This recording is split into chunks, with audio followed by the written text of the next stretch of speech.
오늘 우리에게 주시는 하나님의 말씀은 누가복음입니다. 누가복음 17장 7절에서 10절의 말씀을 제가 봉독해 올리도록 하겠습니다. 너희 중 누구에게 밭을 갈거나 양을 치거나 하는 종이 있어 밭에서 돌아오면 그대로 곧 와 앉아서 먹으라 말할 자가 있느냐? 도리어 그에게 내 먹을 것을 준비하고 띠를 띠고 내가 먹고 마시는 동안에 수중 들고 너는 그 후에 먹고 마시라 하지 않겠느냐? 명한 대로 하였다고 종에게 감사하겠느냐? 이와 같이 너희도 명령받은 것을 다 행한 후에 이르기를 우리는 무익한 종이라 우리가 하여야 할 일을 한 것뿐이라 할지니라. 아멘. 오늘 우리는 무익한 종이라는 말씀으로 우리 김중환 목사님 나오셔서 말씀을 증거할 때 함께 은혜 받는 시간이 되었으면 합니다. 오늘 여기 누가복음 17장 7절에서 10절까지의 말씀은 예수님이 직접 하신 말씀이에요. 예수님이 뭐라고 그러셨느냐면 우리 사람들 우리에게 누가 이제 밭이 있고 양떼들이 있을 때 이제 거기에 종을 시켜서 그 밭을 갈게 하거나 또 양을 먹일 때에 그런 종이 이제 밭에서 돌아오면, 그러니까 열심히 일을 하고 돌아온 종을 말하는 거예요. 일을 안 하는 그런 게으른 종이 아닙니다. 이 사람은 굉장히 부지런한 사람이에요. 그러니까 밭에서 열심히 땀을 흘리고 또 양떼들을 먹이느라고 막 애써 피곤하게 일을 하고 돌아온 그 종에게 지금 하신 말씀이에요. 그 사람 보고 주인이 야, 너 수고했으니 와서 먹어라. 밥 좀 먹으라고 주인이 밥을 먹으라고 해 주겠냐 이거예요. 그러는 주인도 있죠. 근데 그런 종이 있느냐, 그런 주인이 있겠느냐. 그러면서 도리어 거기 8절 말씀에 보면 그대로 내 먹을 것을 준비하고 이 주인 먹을 것까지 밭에서 지금 수고하고 들어왔지만 너 나 먹을 것도 다 준비해 놓고 그 다음에 띠를 띠고 내가 먹고 그 다음에 너 먹을 걸 먹으라고. 이게 뭘 예수님이 말씀하신 거냐면요, 이 성경에 보면 청직이란 말도 나오고 종이란 말이 나오는데 청직이란 말이 한 10군데 나와요. 근데 다 같은 뜻인데 이 종이라고 하는 이 개체가 어떤 신분이고 어떤 사명을 가지고 어떤 태도로 살아야 된다는 것을 예수님이 여기서 강조하시기 위해서 이 비유를 드신 거예요. 그러니까 종과 청지기의 태도, 그 자세들. 그러면서 예수님이 이제 그 먹을 것을 나 먹을 것까지 다 해준 다음에 너 먹어라. 그런다고 그 다음에 나 먹을 것을 종이 차려줬다고 해서 주인이 야, 너 참 고맙다. 고맙다고 사례를 하겠느냐. 물론 하는 사람이 있어요. 있는데 예수님이 말씀하신 것은 종에 대한 기본 태도, 종에 대한 자기가 가야 할 길을 예수님이 여기서 강조하신 겁니다. 그러면서 10절 말씀에 뭐라고 그랬어요? 이와 같이 너희도 명령받은 것을 다 행한 후에, 그 다음에 이게 누구에게 하신 거예요? 예수님의 제자들에게, 진짜 하나님의 종들에게.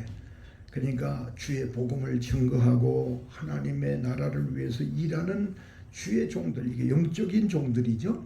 이 세상의 종들이 아니라. 그래서 그들에게 주님이 말씀하신 겁니다. 너희들은 항상 너희 자신들을 주님 앞에서 어떻게 알고 고백하고 살아야 되느냐. 우리는 무익한 종입니다. 우리는 무익한 종입니다. 그러니까 밭에서 열심히 일을 하고 들어오고 양들을 먹이느라고 막 그 추운데 더운데 그냥 애를 쓰고 피땀을 정말 쏟듯이 그렇게 피곤에 지쳐서 들어온 종들이, 그리고도 주인의 식사까지 준비를 해서 다 드린 후에, 그리고도 그 종들이 해야 될 고백이 뭐냐. 주여 우리는 무익한 종입니다. 무익한 종입니다. 여러분, 참 저기 이 말씀 한마디에 가슴이 막 뜨겁잖아요. 그렇게 열심히 일을 했는데, 그렇게 충성을 했는데 그 주인 되시는 하나님께는 우리는 무익한 종이라.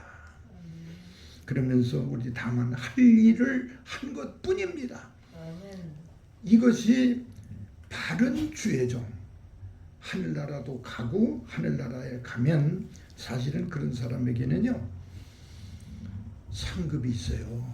근데 그 하늘나라 가기 전까지는 그 상급에 대해서 머리에 두고 그걸 앞에 세우지 말라는 거예요. 근데 떡도 주기도 전에 김치 국물부터 마신다 하는 말이 있듯이 천국에 가기 전에 가서 받을 상급에 그냥 황홀해가지고 막 그걸 머릿속에 잘못하면 착각이 될 수 있다. 착각. 상급은 전혀 받을 수도 없고 천국도 갈까 말까인지 턱걸이가 될지 알 수도 없는 그 신분에 있는 주의 종들이 여기에 있는 주의 종의 태도와는 다르게 세상에서 많은 영광만 추구하고, 그러니까 주의 종들이 주의 종인지 자기가 주인인지 또 주님이 진짜 주님이신지 자기에게 자기 종인지, 종이 주인이고 주인이 종이 돼버리는 이렇게 바꿔치기가 돼버린 지금 교회의 주의 종들, 맡은 주의 종들이 사실 많습니다. 제가요 어느 큰 집회를 한번 참석을 해봤어요. 그 강단에 올라선 목사님들이 손으로 세어보니까 딱 10명이에요. 10명. 순서를 뭐 요것도 저것도 참 쪼개가지고 다 순서를 맡겼어요. 이제 설교자도 있고 기도자도 있고 축도 있지만 그건 보통 하는 거고, 또 축사도 있고 뭐 성경 봉독이 있고 또 무슨 뭐가 있고 뭐 경과 보고 있고 뭐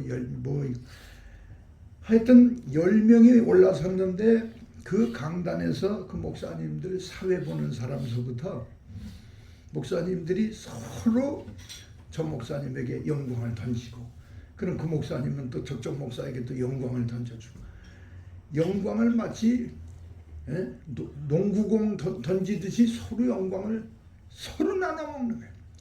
하나님께 영광 돌리는 얘기를 못 들어봤어요. 어떤 목사님은 강단에 서서 그 사람에게 영광 돌리는 그 영광에 돌리는 말소리를 제가 꼭 세어보니까 8번 아무개 그 똑같은 사람 이름을 8번 불러가면서 그 사람에게 영광을 돌린다. 그 8번을 예수님의 이름을 불렀더라면 그 8번을 하나님의 이름을 부르고 자기 부족을 느끼고 그런 얘기를 했더라면 얼마나 좋았겠어요.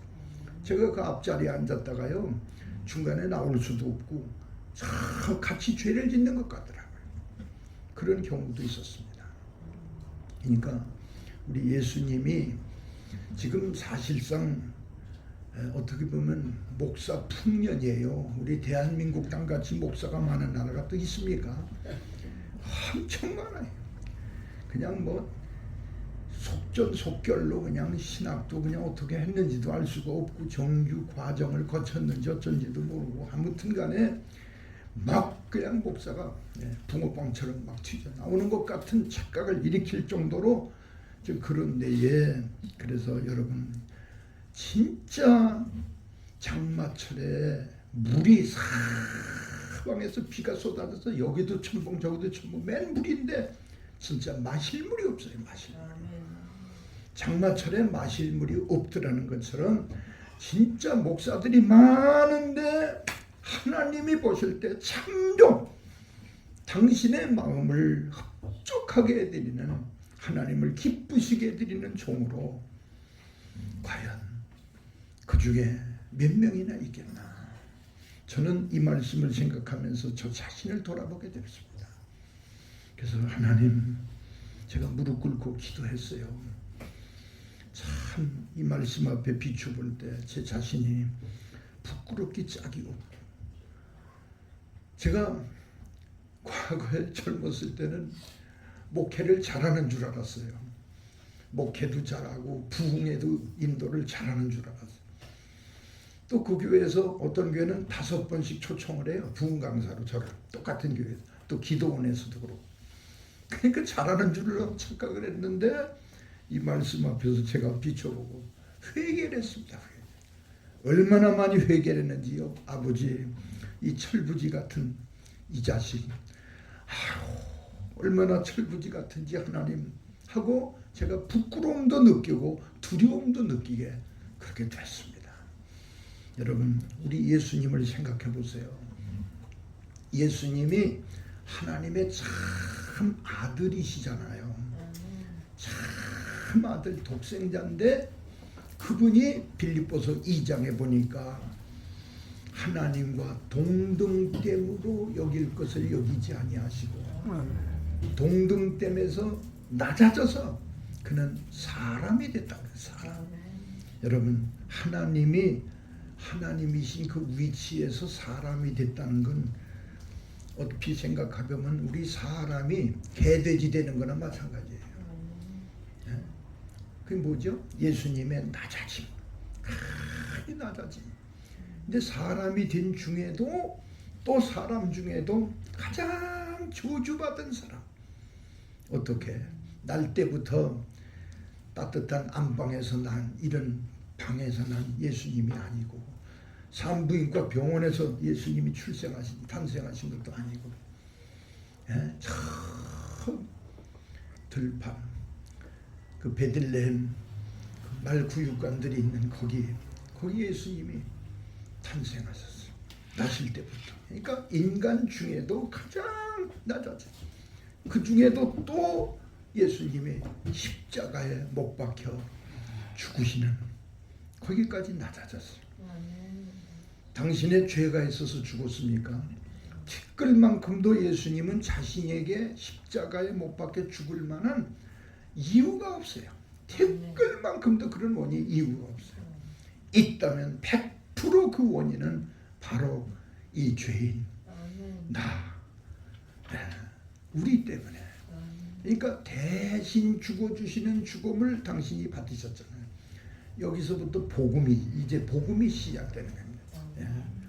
그러니까 그렇게 예수님이 낮아지셨는데 그리고 십자가에 못 박혀 죽어주셨는데 그것은 당신이 종으로서 하나님 앞에 충성하는 겁니다. 아들인데도 종으로서 충성하듯이 최선을 다해서. 그래서 모세와 비교를 했잖아요. 모세도 하나님께 충성했지만 예수님은 그보다 더하신 분이다. 여러분, 그러니까 여러분 하나님이 창조하신 세계를 보면요, 참 창조하신 피조물 중에 가장 걸작이 뭐냐면 우리 사람이죠. 사람 창조가 첫날, 둘째 날, 셋째 날, 넷째 날, 다섯째 날, 여섯째 날 창조하신 모든 피조물 중에 제일 마지막 날, 마지막 번 짐승들도 6번째 날 창조됐지만 짐승 창조 그 후에 사람을 맨 마지막으로. 왜 그렇죠? 우리 사람이 걸작이지만 하나님이 막내, 이 피조물의 막내로 창조하셨어요. 그러니까 막내 내리사랑으로 우리 사람에게 하나님의 사랑이 참 크게 부어진 겁니다. 그러니까 우리 사람하고 그 다음에 천사도 창조했는데 천사는요 우리 사람 창조하고 달라요. 우리 사람에게만 하나님의 형상이 있어요. 하나님의 천사를 창조하실 때 하나님의 형상으로 창조하셨던 말이 없어요. 근데 천사는 어떤 존재냐? 히브리서 1장 마지막 절인 14절에 보면 천사는 하나님이 부리시는 영입니다. 하나님이 부리시는 영, 즉 하나님의 종이에요. 천사는 영원토록 하나님의 아들이 될 수가 없어요.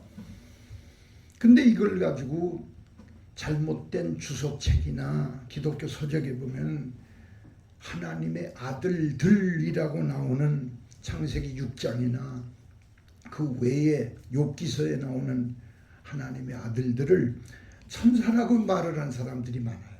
천부당 만부당입니다. 천사는 하나님의 아들이 아니에요. 아담과 하와, 그 다음에 그 후손들, 그 중에 이제 예수 믿고 구원받아 천국 가는 사람들 다 하나님의 이제 아들들이 구원받은 사람들. 그러니까 우리 하나님의 아들로 지음을 받은 사람하고 천사하고의 차이점이 뭔지 아세요? 천사는 하나님이 부리시는 종이기 때문에 이 지적, 지혜와 지식이 굉장히 탁월합니다. 하나님의 종들은 미련해서는 안 되거든요. 미련하면 하나님을 일을 못해요. 그래서 착하고 충성되고 지혜 있는 종이라는 말이 나와요. 그래서 주의 종은 미련하면 안 됩니다. 미련하면 절대 지혜가 있어야 되고 지식이 있어야 돼. 천사보다 지혜 있고 지식이 있는 피조물이 없죠. 그리고 우리 인간들은 그와는 다르게 창조가 됐어요. 우리는 지혜와 지식은 없어요. 없는데 뭐가 있느냐? 우리는 가슴. 하나님 우리 가슴 속에 주시는 사랑이 우리에게 담겨진 거예요. 그러니까 우리 사람은 사랑을 담는 그릇으로 택하신 겁니다. 그래서 하나님의 아들이에요. 우리가 하나님의 아들. 그러니까 여러분, 아들하고 종하고의 차이점이 뭐죠? 아들은 아버지 일을 합니다. 해놓고도 아버지한테 품값을 안 받아요. 아유 뭐 아버지 일이 제 일이고 제게 아버지 거고 아버지 거가 제 건데 뭐 아버지와 저 사이에 품값을 주고받아요. 아버지 신경 쓰지. 품값이 없어. 품값. 근데 종은 품값이 있어요. 품값을 가지고. 예. 그러니까 천사는 그 대신 또 뭐가 있느냐. 여러분, 죄를 지면 천사는 용서가 없어요. 용서가. 예수님이 십자가에 못 박혀 죽으신 것이 천사 때문에 죽은 게 아니에요. 그래서 베드로 후서 2장 4절에도 보면 범죄한 천사들을 하나님이 용서치 아니하시고 지옥에 던졌다고 그러세요. 지옥에 던졌어요. 그러니까 범죄한 천사들이 뭐 에덴 동산에 가서 무슨 뭐 그 뱀하고 뭐 하나가 됐다 천부당 만부당한 소리들을 합니다. 어떻게 뱀에게 갈 그런 자유가 있어요? 자유가 없어요. 죄를 진 천사는 그 자리 그 적성에서 하나님이 지옥에 던진 거예요. 지옥에. 자유가 있어야 에덴 동산에 들어가죠. 자유가 없는 거예요. 유다서 1장 6절에도 보면 자기 지위를 떠난 천사, 이게 타락한 거죠. 그거는 하나님이 심판 때까지 결박해뒀다. 그것도 역시 지옥에 갔다는 소리입니다. 그러니까 천사들에게는 용서가 없어요. 속죄가 없어요. 근데 우리 사람은 아담 하와가 선악과를 따먹고 원죄를 지었고 그 다음에 그 후손들인 우리들은 아담 하와보다 더 많은 죄를 진 자범죄, 그러니까 원죄 플러스 자범죄가 우리에게 있잖아요. 그 어마어마한 죄들을 졌지만은 우리에게는 용서받을 수 있는 길이 있어요. 그래서 복음은 우리의 것입니다. 복음을 통해서 그리스도의 십자가를 통해서 예수의 피를 통해서 아까도 우리 부른 찬송 속에 나의 죄를 씻기는 예수의 피밖에 없다. 우리 기독교의 특징이 세 가지가 있어요. 첫째는 말씀의 종교입니다. 우리 기독교. 말씀의 종교. 말씀은 하나님이시죠. 그래서 성부 하나님, 말씀의 종교. 두 번째는 예수의 피. 기독교는 피의 종교예요. 피의. 예수의 피. 네. 그 다음에 세 번째는 성령께서 우리에게 주시는 계시가 있습니다. 기독교는 계시의 종교입니다. 예. 그래서 계시도 물론 네 가지가 있지만 시간 관계상, 근데 특별히 우리 앞에 놓여 있는 이 성경은 특별 계시인데 이 특별 계시를 통해서만이 우리가 구원을 받아요. 일반 계시를 통해서는 구원 못 받습니다. 또 자연 계시를 통해서도 구원을 못 받아요. 자연 계시도 있지요. 시편 19편 1절 이하에 보게 되면 하나님이 하늘이 하나님의 영광을 선포하고 그 다음에 모든 피조물 속에 하나님이 계시다라는 걸 그 신성 하나님의 신성을 우리가 느낄 수 있을 만큼 나뭇 이파리를 보든 공중 나는 새를 보든 비가 내리는 걸 보든 모든 걸 진짜 이건 하나님이 계시다라고 느낄 수는 있게끔 되는 자연 속에서 나타나는 그 계시가 있어요. 계시. 그러나 그 자연 계시를 통해서도 구원을 못 받아요. 구원 문제는 오직 초자연적 계시, 즉 자연 법칙을 초월하여 우리에게 주신 계시. 그 계시의 결정체가 뭐죠? 예수 그리스도의 탄생입니다. 예수님은 처녀의 몸에서 나셨어요. 처녀가 아기를 낳는 건 자연이 아니에요. 그건 자연 법칙이 없어요. 그건 초자연 법칙입니다. 그래서 성령으로 인카네이션 돼가지고 성령으로 잉태가 되게 해서 성령으로 잉태되게 자연을 초월한 초월된 그래서 처녀가 아기를 낳았다. 어떤 사람은 유튜브에 어떤 목사님이 그렇게 냈더라고요. 예수님이 나시기 전 사람들은 어떻게 구원이 되느냐 안 되느냐. 자기가 거기다 발표를 하길 모른다고 그랬지만은 분명한 것은 사도행전 4장 12절 말씀대로 천하 인간의 구원을 얻을 만한 다른 이름 예수 이외에 다른 이름을 주신 적이 없어요. 오직 예수인데 그럼 구약시대 때 사람들은 예수님 나시기 전 사람들은 어떻게 됐느냐. 그분들도 예수 믿어야 돼요. 근데 그분들은 모세의 율법이나 선지자들의 예언이나 등을 통해서 앞으로 오실 메시아를 그때부터 믿은 거예요. 앞으로 오실 메시아. 그러니까 아직 오시지도 않았지만은 앞으로 오실 메시아를 믿고 기다린 겁니다. 근데 이제 그분들이 죽었다 할지라도 이미 그들에게 믿음, 그 영계에 가서 그 믿음이 그리스도를 믿은 믿음으로 인정이 되기 때문에 이제 그런 사람들은 구원을 받죠. 근데 앞으로 오실 메시아를 못 믿은 사람들은 물론 구원 못 받습니다. 그러니까 여러분 아담 하와의 경우는 어떻게 했느냐. 어떤 목사님이 저한테 그 질문을 해요. 아담 하와는 어떻게 되냐. 여러분 아담 하와가 복음을 들었어요? 못 들었어요? 창세기 3장 15절에 보면 하나님이 그러셨잖아요. 타락한 아담 하와에게 앞으로 여인의 후손이 너희들을 타락시킨 뱀의 머리통을 박살을 낸다. 그 뱀은 여인의 후손의 발꿈치를 물어뜯을 것이다. 그 여인의 후손이 누구예요? 우리 예수님 아니에요. 그러니까 예수님의 발꿈치가 상했지요. 뱀에게. 그게 뭐예요? 육신이 십자가에 못 박혀 죽으신 거예요. 그러나 부활하셨을 때 이 리저렉션 되는 이 부활됐을 때 뱀의 머리통이 박살난 겁니다. 예수님의 부활은 마귀와의 전쟁에서 완전 케오승입니다. 케오승. 영원한 승리. 그렇기 때문에 여인의 후손이라는 말씀을 하나님 아버지가 직접 아담 하와에게 했어요. 그러니까 복음을 주신 거예요. 복음을. 그래서 아담 하와도 여인의 후손, 앞으로 오실 그 여인의 후손. 그게 자기가 기다리는 거. 자기들은 타락했지만 자기들이 기다리는 복음입니다. 그게 복음. 저는 그래서 아담 하와도 그 복음을 믿었으면 구원 받았다고 보는 거예요. 얼마든지 받죠.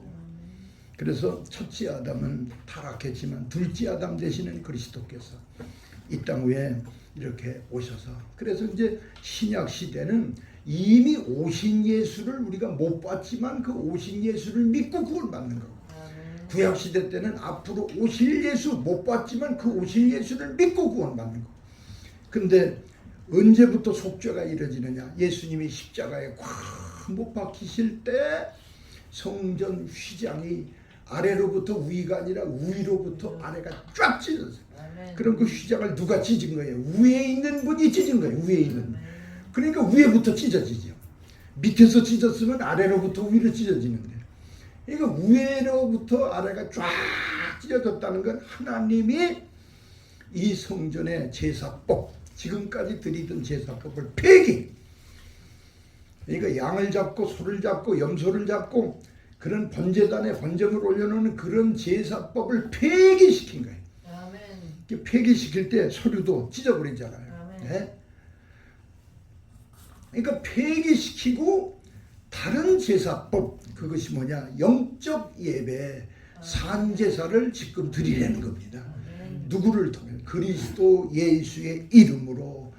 그래서 우리가 하나님 앞에 지금 예배를 드리는데, 여러분, 그래서 성소 휘장이 찢어진 그 시간 이후에 예수님이 십자가 위에서 못 박히실 때 우리의 모든 지은 죄, 그리스도 예수의 앞에, 십자가 앞에 나와서 고백하는 사람, 자기 죄를 고백하고 회개하는 사람의 죄는 그때 다 속죄가 이루어진 거예요. 속죄가. 속죄가 있는.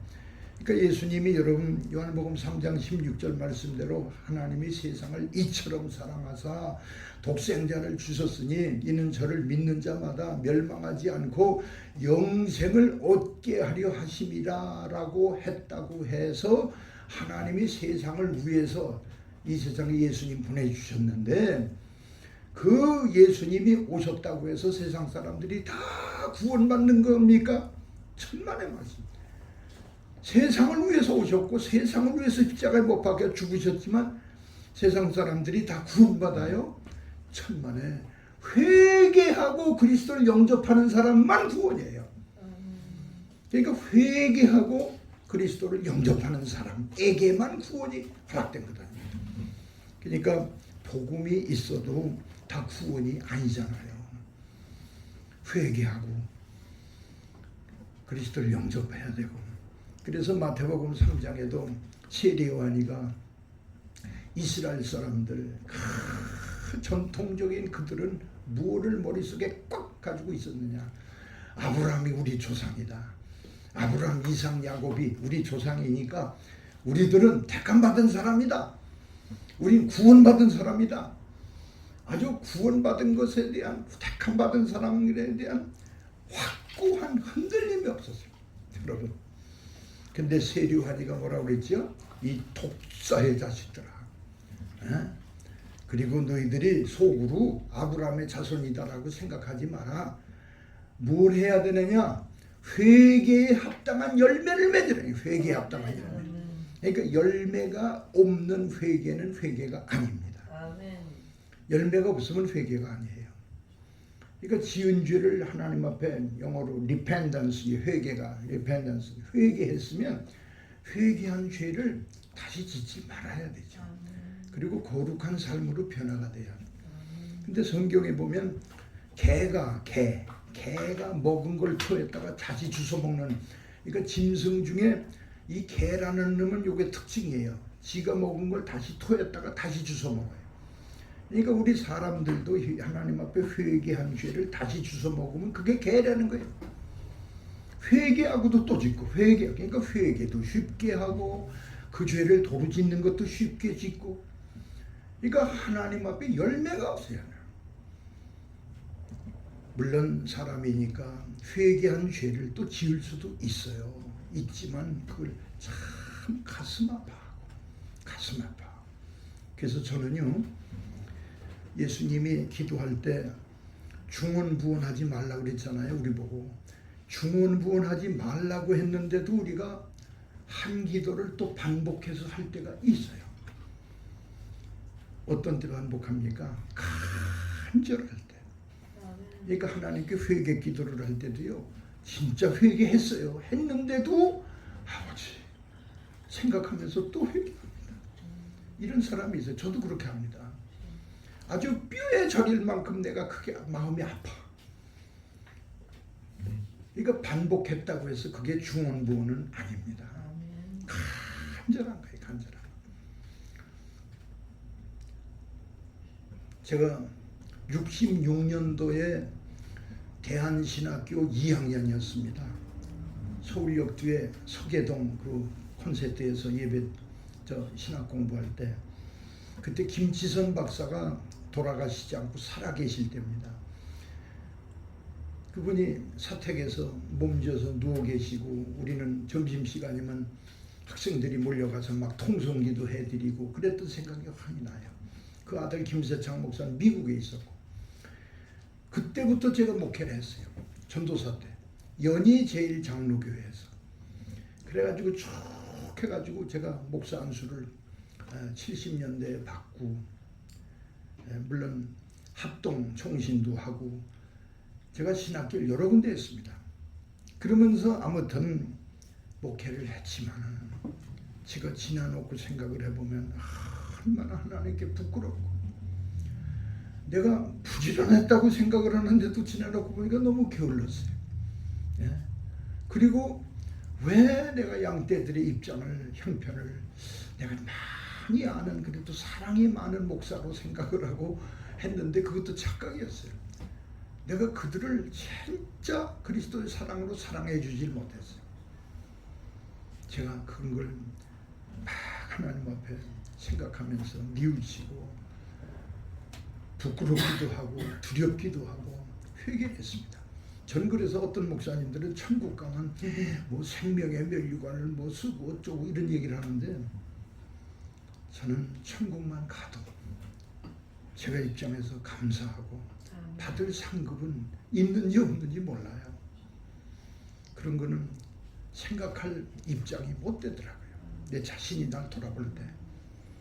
근데 이 바리새인들, 서기관들, 율법사들, 세례요한 앞에 나와서 막 기고만장하게 세례요한이가 너희 어디서 이상한 놈 약대 토롯을 뒤집어 쓰고 그래가지고 아주 촌놈 산골 촌놈도 이런 어디서 이런 놈이 와가지고 여기서 막 그냥 회개하라고 외치고 막 물세례를 주고 그러니까 경건한 율법주의자들이 볼 때는 아주 형편도 없는 세례요한을 보고 그럴 때 오히려 세례요한이가 천망하잖아요.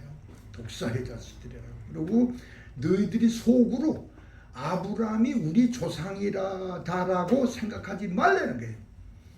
그 생각을 하지 말라는 거예요. 아브라함이 우리 조상이다는 생각하지 말라는 거예요. 하나님이 길바닥에 돌멩이, 돌들로도 아브라함의 자손이 되게 하실 수 있다는 거예요. 그런데 너희들이 진짜 아브라함의 자손이라면 내 말대로 회개에 합당한 열매를 맺었을 것이다. 그거예요. 그러니까 회개에 합당한 열매 맺는 사람은 하나 아브라함의 자손이에요. 그러니까 지금도 칼빈주의에 빠져 있는 목회자들이나 평신도들이요. 나는 하나님이 택했어요. 그러니까 택함 선택받은 거에 대한 개념이 너무 꽉 차가지고 그 사람들은 복음보다도 나는 하나님께 택함받은 예정받은 사람이라고 예정론이 복음보다 위에 있어요. 그건 이단입니다. 그건 이단이에요. 복음보다 위에 있는 건 이단이에요. 예정이 문제가 아닙니다. 우리는 복음을 믿어야 됩니다. 아멘. 그러니까 복음 앞에 겸손하고 복음 앞에 낮아지고 그 복음을 듣고 회개하고 그리스도를 영접해야죠. 제가 저 충청북도 그 어느 아주 큰 도시인데 거기서 말씀을 우리 목사님들의 초청으로 자주 갔습니다. 특히 작년에 많이 갔죠. 근데 금년에도 저번에도 갔다 왔지만 거기 가면 그 도시의 목사님만 오질 않고 대전소도 오시고 저쪽 멀리서 또 딴 데도 오시고 이제 그렇게 해서 열심히 찬양들 부르시고 찬양을 뭐 보통 한 40분 정도 막 뜨겁게 부르고 그 다음에 통성기도 하고 그 다음에 저에게 이제 강단을 이제 맡깁니다. 그러면 제가 한 2시간씩 강의를 설교를 하고 강의를 하고 그러는데 근데 어떤 분이 젊은 목사님인데 날 보고 그러는 거예요. 끝나고 나서 목사님 내가 하나님께 택함 받은 사람인데 제가 죄를 졌어도 그래도 회개를 해야 됩니까? 그래서 내가 택함 받은 사람도 죄 지면 그럼 버림받습니까? 이걸 묻길래 하도 어이가 없어서 에스겔서하고 그다음에 예레미야서에 있는 말씀을 제가 대줬어요. 그리고 또 신약에 있는 말씀 여러 군데 대줬어요. 회개해야 된다. 택함 받았다고 아무리 설쳐도 당신 지은 죄 회개 안 하면 버림받아. 옛날 사울 봐. 사울, 이스라엘의 초대왕 사울이 기름 부음을 받았을 때 막 성령의 감동이 와가지고 사울도 성령의 세술에 취해가지고 성령으로 감동받아서 예언도 했어. 예언. 사울이 뻘거벗고 사울이 성령의 감동으로 예언까지 한 사람이야. 그런데 그가 하나님의 말씀에 불순종해가지고 결국 사무엘 선지자한테 책망받았지만 회개했느냐? 회개가 없었어요. 사울은 끝내 회개가. 그러니까 하나님이 그 사무엘상 15장에 사도자 사무엘이가 그 말했잖아요. 당신이 하나님 말씀을 버렸으므로 하나님도 당신을 버렸다. 그러니까 왕직도 버리고 다 버렸다. 그러니까 말씀을 버렸다는 건 뭐냐? 말씀대로 순종을 안 했다는 거예요. 회개 안 했다는 거예요. 그리고도 자기 체면만 자꾸 세워달라고 사무엘한테 백성들 앞에 날 좀 높여달라고. 그리고 기념비를 세우고. 여러분 요즘에 기념비가 얼마나 많아요? 기독교 단체들도 여기다 기념예배, 기념식, 기념 거기에 돈을 엄청 투자해요. 사치하게. 이 기념비 같은 거 하나님 안 좋아하십니다. 그것도 우상이요, 우상.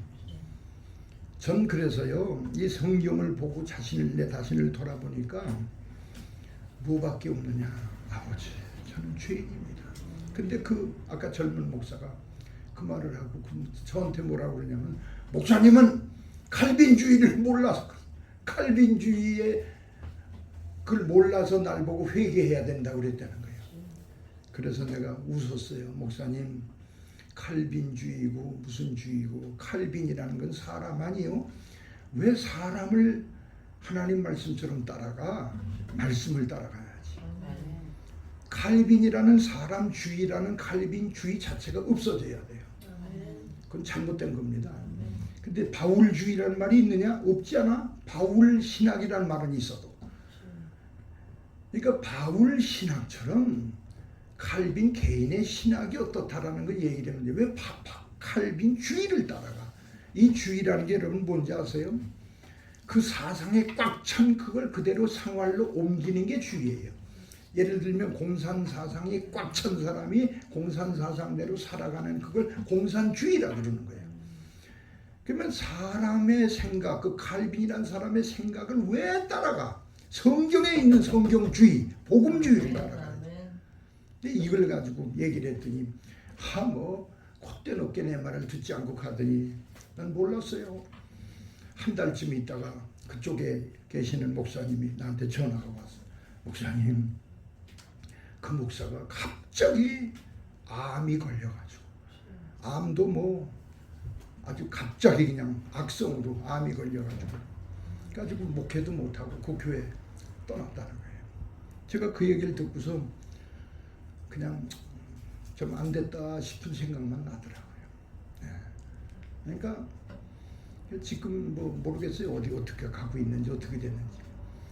그러니까 하나님에 대해서 아는 것 같아도 모르고 설교를 하고, 하나님에 대해서 아는 것 같은데도 모르고 주의를 한다고 결국은 영광을 하나님께 안 돌리고 전부 영광을 인마에 포켓하고 자기가 가져하고. 그러니까 뭐죠? 하나님 영광을 도둑질하는 게 제일 큰 죄입니다, 여러분.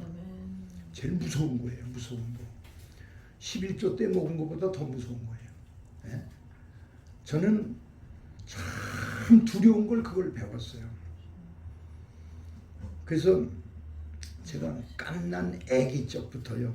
갓난 아기 때 제가 의식이 좀 있었을 때부터 제일 먼저 생각했던 게 저 하늘을 생각했어요.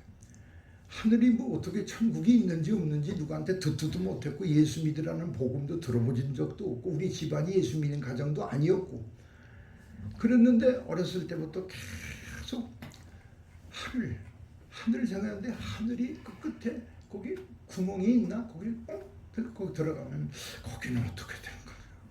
그러니까 천국에 대한 개념을 몰라가지고 막 이러고 있는데 우리 어머니가 38년 동안 우리 고향에서 큰 절에 댕기면서 이분이 시주하고 뭐 불공을 해가지고 거기서 보살이 됐어요. 그러니까 절에서 보살은 교회의 안수 집사와 똑같은 겁니다.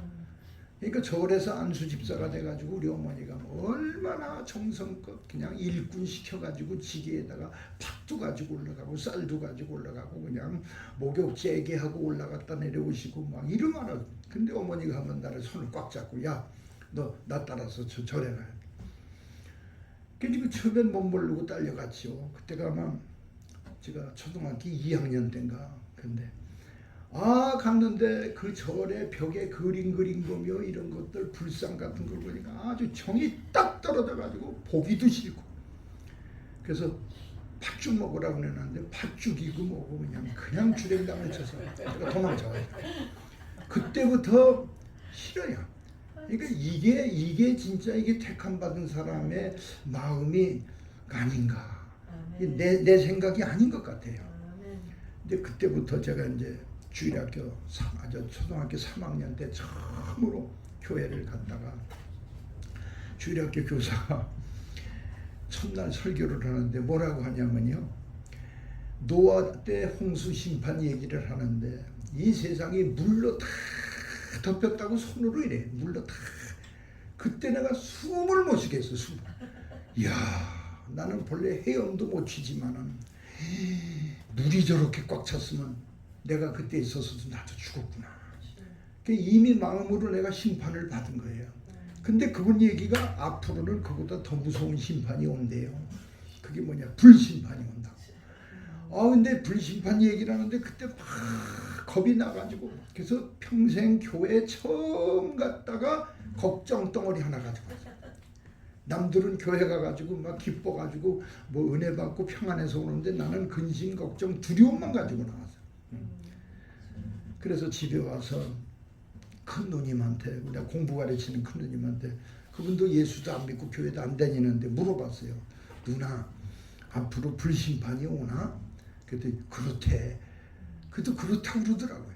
그래서 그때부터 겁을 먹고 주일마다 열심히 교회를 다녔는데 크리스마스 때 제가 뽑혀가지고 앞에 나와서 노래를 열심히 했더니 선생님이 공책도 주고 연필도 주고 오징어를 그냥 2마리씩이나 잔뜩 받아가지고 그래가지고 막 신이 나서 그때 화이트 크리스마스에 눈이 하얗게 쌓였는데 푹푹 빠져가지고 집에 와서 엄마 이거 잡수시라.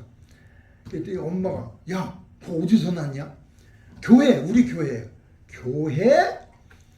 그때 어머니가 보살 아니요 이리 내라고.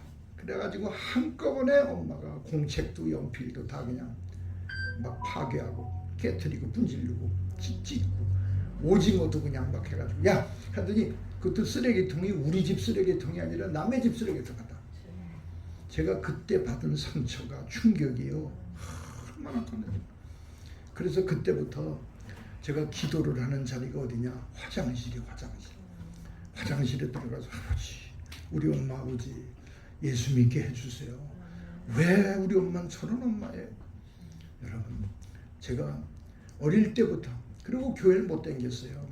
그러다 중학교 3학년 때 잠깐 안성감리교회 갔다가 그 다음에 고등학교 때 서울공업고등학교 제가 다녔거든요. 노량진 장로교회 갔더니 고등학교 학생회장이라는 놈이 머리를 북북 이제 모자를 옛날은 다 모자를 북북 찢어가지고 재봉틀로 드르르 박아가지고 쓰고 다니고 이 만보바지 남방 만보바지 뭐 이런 거 그런 거 이제 입고 다녔잖아요. 그다음에 그냥 책 달라붙은 바지를 입고 나한테 오는데 물오징어가 춤을 추는지 낙지가 춤을 추는지 다리가 이러면서 오는 거예요. 오더니 여기다가 등록하라고. 걔 얼굴을 보니까 다시는 이 교회는 오면 안 되겠다. 그래서 그날부터 교회 또 안 다녔어요. 그랬다가 제가 이제 서울에서 한양공대 기계공학과 2학년 때 하나님이 나를 직접 부르시는데 그때 정말 평생에 처음으로 저는 그런 걸 처음 봤어요.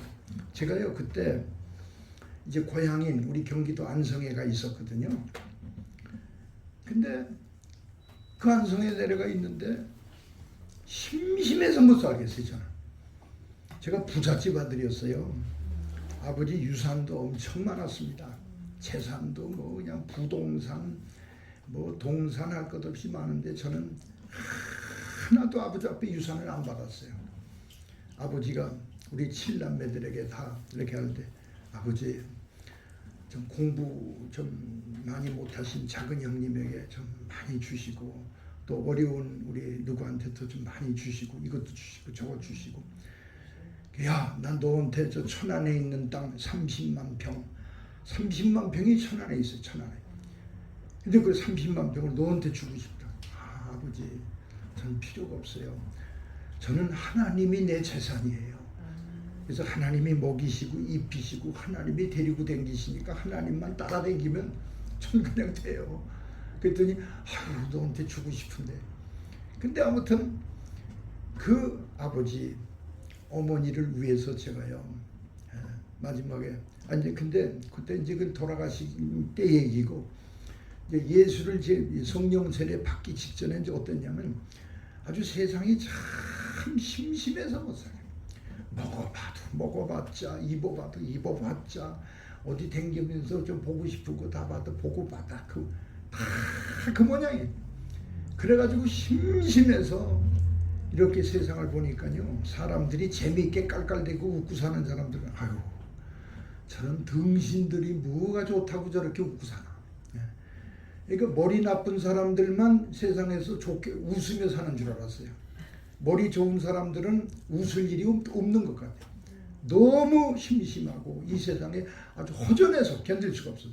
그래가지고 사람이 싫어가지고요 잘 깊은 밤중에 잠도 안 자고 기찻길 그 안성서 천안 가는 그 절에 기찻길이 있는데 그 기찻길 따라서 이렇게 한밤중에 가는데 여러분 저 깜짝 놀랐어요. 하늘에 별들이 큰 별 작은 별 이렇게 천천히 떠 있는데 내가 답답하니까 거기를 쳐다보면서 하나님이 계실까? 하나님이 진짜 계실까? 하나님이 계셨으면 참 좋겠다. 내 문제는 하나님 밖에는 해결해 줄 수 있는 분이 없어요. 그래서 하나님만 좀 내가 계셨으면 좋겠다 이랬는데요. 그 순간입니다. 저는 깜짝 놀라요. 그 순간 하늘로부터 소리는 안 들리는데 하나님의 음성이 확 들려오는 거예요. 짧은 음성입니다. 뭐라고 그랬냐면 나는 너를 안다. 나는 너를 안다.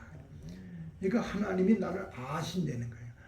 그 음성을 듣고 얼마나 울었는지요. 여러분 눈물이 막 폭폭폭. 진짜 하나님의 음성은요 들으면 눈물이에요. 눈물밖에 없어요. 그래가지고 양쪽 어깨가 막 들썩이면서 막 폭폭폭폭. 세상에 내 눈에 눈물이 그렇게 많은 줄을 난 몰랐어요. 달걀똥 같은 눈물이 막 턱으로 막 밑으로 떨어지고 한도 없이 울고. 여러분 이게 사랑입니다. 하나님의 사랑이 뭐냐? 우리를 아는 거예요. 우리를 아는 거. 사람이 나를 알아줘도 굉장한데 근데 사람이 아는 것하고는 틀리죠. 이 무능한 사람이 나를 알아봤자 우리에게 별 도움이 안 되잖아요. 우리 하나님은 전능자 아닙니까? 그리고 하나님은 사랑의 하나님, 정말 완전하신 하나님이 나를 아신대.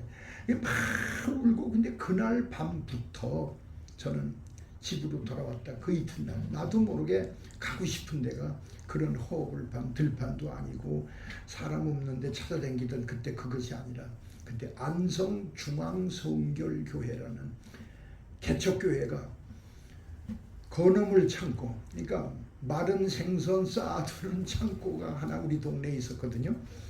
근데 거기다가 누가 안성중앙성결교회라고 간판을 붙여놨어요. 그러니까 지금으로 말하면 개척교회예요. 그 창고에다가. 근데 지나가다 보니까 그게 있는데 그게 그렇게 끌려요. 아주 화려하고 뭐 삐까삐까한 저 명동성당 같이 혹은 요즘에 그 뭐 화려하게 지은 교회 같으면 내가 안 들어갔어요. 근데 그 찌그러든 창고의 교회가 꼭 찌그러드는 게 꼭 내 마음 같아요. 내 마음도 저렇게 찌그러드는 거예요. 그래서 나도 모르게 그걸 문을 열었죠. 열었더니 한밤중인데 삑하고 옛날 그 이 대문이 그냥 삑하는 소리가 그게 나. 그래서 소리 안 나게 그때는 힘도 셌어요. 번쩍 문을 들어가지고 열고 들어가서 멍석이 깔려 있더라고요. 그리고 강대상은 이런 것도 없었어요. 무슨 사과 괴짝인지 뭔지 그냥 몇 개 갖다 이렇게 놓고 하얗게 거기다가 깨끗하게 이렇게 발라놓고 그러고 뒤에다가 심령대 부흥성회라고 써붙여놨는데 저게 뭐하는 소리인지도 모르지만 아무도 없어요. 사람이 없으니까 들어간 거예요. 한밤중에 제일 앞자리에서 무릎을 꿇고 하나님께 제가 진심으로 기도하고 싶어서 하나님 한번 불렀어요. 그 다음엔 예수님도 불렀어요. 하나님하고 예수님만 번갈아 불렀는데 할 말이 없어요. 근데 예수님을 부르다 무슨 생각이 났냐면 주일학교 다닐 때 선생님이 가르쳐 준 게 예수님은 하나님의 독생자라고 아들이라고 그 얘기를 해줬는데 가만히 생각하다가 하나님은 그럼 아들만 낳고 딸은 못 낳으셨나? 그 생각이 나요. 하나님은 딸은 못 낳으셨나? 아들만 낳고. 근데 그런 생각도 조금 해요. 금방 하자 말자 갑자기 이 강단에서 환한 이런 형광등 불빛 같은 빛이 내게 비쳤는데 난 깜짝 놀랐어요. 저는 그런 빛을 처음 본 겁니다. 막 빛이 쫙 내게 임하는데 그때 눈물이 막 쏟아져요. 그게 성령의 밝은 빛이 내게 임해선 건데 그때 막 눈물이 쏟아져가지고 막 얼마나 울었는지 막 대굴대굴 굴면서 그때 대성통곡을 하고 울다가 그러고서부터 제가 그 이튿날 또 갔더니 거기가 그날 이 부흥회 하는 날에 그 날에 첫날 그때 하나님의 성령의 권능, 성령의 체험을 제가 엄청 받고 은혜를 받은 그때 평생 은혜를 처음 받은 체험을 했습니다. 그때 이제 제일 먼저 본 게 지옥을 봤죠. 아유, 뭐 상상할 수 없습니다. 시간도 없고. 그 다음에 이제 하나님이 천국도 그때 또 보여도 주시고 이제 나중에 이제 또 좀 말씀드릴 게 있겠지만 아무튼 간에 제가 그때 은혜를 받고부터 그 다음에 제 심령이 변화되고 남은 그 결론이 뭐냐면 오직 예수. 예수 밖에는 내가 가진 게도 없고 내가 사모하는 것도 없고 바라볼 것도 없고 따라갈 일도 없고 오직 예수 때문에만 내가 사는 거. 그러니까 그때부터 심심한 게 싹 없어져요. 날마다 내게 얼마나 기쁘고 즐겁고 감사하고 뿌듯하고 흐뭇하고 막 그냥 소망이 넘치고. 그러나 지금 이제 나이가 많이 들으면서 제가 이제 목회를 은퇴하고 나서 생각을 해보면 오늘 이 본문 말씀대로 하나님 저는 무익한 종 아무것도 한 것도 없고 아무것도 남긴 것도 없고 아무것도 제가 할 일을 한 것뿐인데도 하나님 저는 죄밖에 진 것이 없는 것 같습니다. 아버지 용서해 주세요. 요새도요 집에서 성경 보고 이제 기도하고 제 나름대로 합니다. 어떤 때는 뭐 밤 2시, 3시 뭐 시간 정하지 않고 그냥 계속해요. 하는데 회개 기도를 저는 빠짐없이 많이 합니다. 그러므로 우리 존경하는 정말 우리 어르신 목사님들 그리고 우리 참 귀한 정말 사랑하고 애끼고 정말로 귀히 하나님이 쓰시는 우리 이준영 목사님 또 우리 이명수 목사님 그리고 저 뒤에 지금 오신 우리 목사님 모두 다 우리 같이 나 자신을 돌아보는 오늘 이 귀한 말씀을 통해서 은혜가 넘쳐지시기를 주의 이름으로 축원합니다. 네, 기도드리겠습니다.